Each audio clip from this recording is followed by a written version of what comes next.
the girl happily changed into her most beautiful nightgown, because tonight was the happiest night since her marriage. Tonight she would finally be intimate with George. Charlotte and King George had held a grand wedding. After the wedding, George lived separately from Charlotte. He never came to Charlotte's palace again, but now should be their honeymoon period. If news got out that the king and queen lived separately, this would become the royal family's biggest scandal, so the queen mother had been closely watching their progress. She hoped Charlotte could get pregnant soon. This way the king's position would be more secure. So she summoned Lady Danbury. Lady Danbury was the only person who had seen the queen during this time.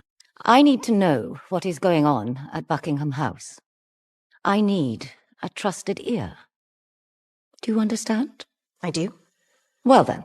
Smart Lady Danbury wouldn't miss this opportunity. Finally the two seemed to reach some kind of agreement. At this time Charlotte numbly let the servants do her hair. After getting ready, she came to the dining room to eat, but was surprised to see George sitting across from her. The two greeted each other awkwardly. After marriage George had never eaten with Charlotte. She felt George's eyes only had stars in them. There was no place for her at all. But this time George personally took her to see stars through the telescope. Let Charlotte understand what he had been studying all along. He also hoped to start over with Charlotte, to make up for everything they had missed before. So George moved back into their shared palace. This would be the most beautiful night since their marriage. The next morning, Charlotte woke up happily, but George beside her was already gone. She thought George had gone out for a walk, but accidentally overheard a conversation between the Queen Mother and George. It turned out George had a change of heart, all because the Queen Mother had put pressure on him. All of this was to stabilize the crown, so she had been wrong. Everything that happened yesterday wasn't real. She left, but at this moment, George behaved very strangely. Could he really have some illness that was hard to talk about?